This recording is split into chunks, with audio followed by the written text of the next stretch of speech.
Assalamualaikum warahmatullahi wabarakatuh. Perkenalkan, nama saya Natasha Bintang Lerani dari Prodi PPKN dengan NIM 230401040042. Di sini saya akan menjawab beberapa pertanyaan yang sudah diberikan oleh Bapak Andri.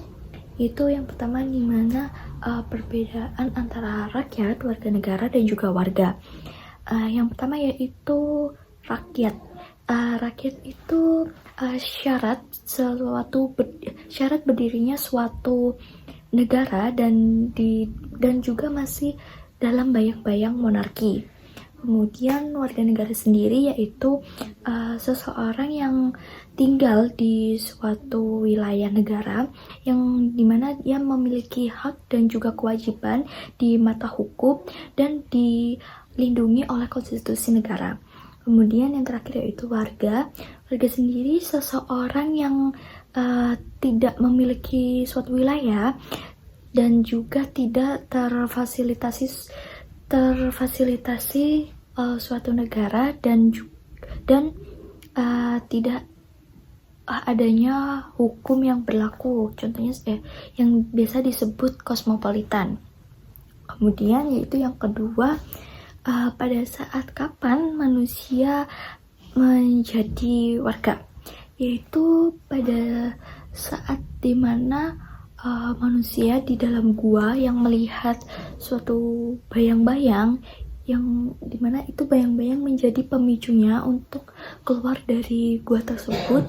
Kemudian setelah keluar dari gua tersebut, bertemulah dengan manusia yang dari gua lain, dan dari situ mulailah terjadinya suatu konflik, terus akhirnya berujung damai dan mereka berakhirnya membangun suatu kampung dan jadilah suatu warga seperti itu.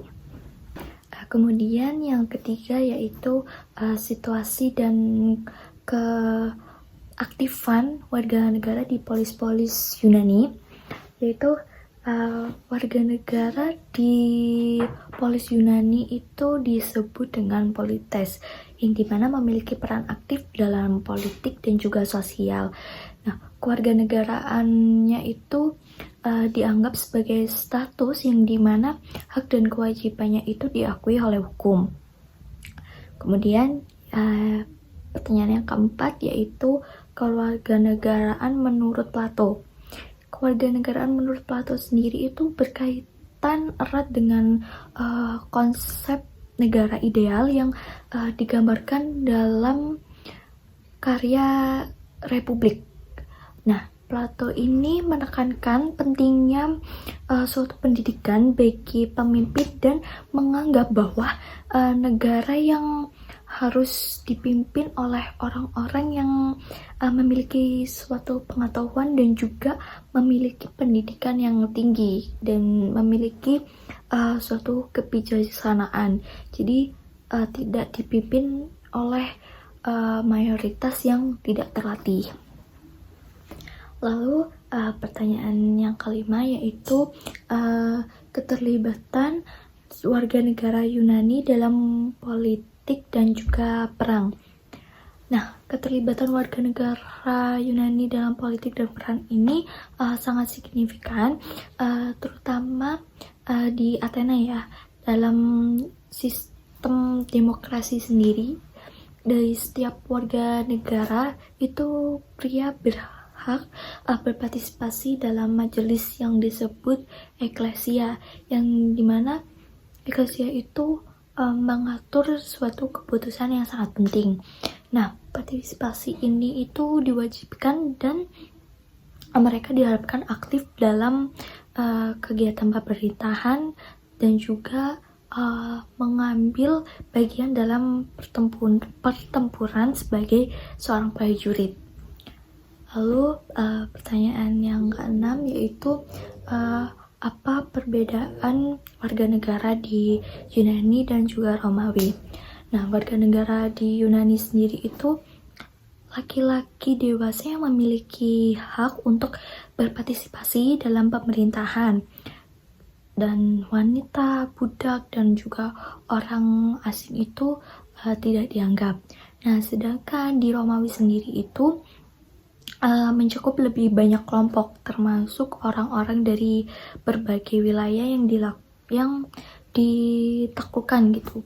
Nah, kewarganegaraannya sendiri itu dapat diberikan kepada penduduk bebas yang ada di sebuah kekaisaran, seperti itu. Baik, lanjut yaitu pertanyaan yang terakhir. Bagaimana hubungan antara mata kuliah sejarah pemikiran kewarganegaraan di Yunani dan Romawi bagi mahasiswa-mahasiswi di prodi PPKN.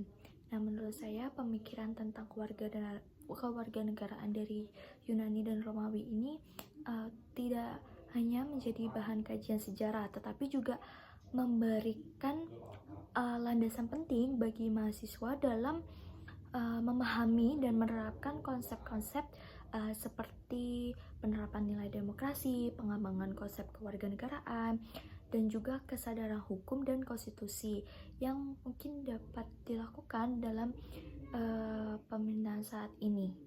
Seperti itu. Sekian dari saya. Semoga dapat dipahami dan mohon maaf jika ada kesalahan. Terima kasih. Wassalamualaikum warahmatullahi wabarakatuh.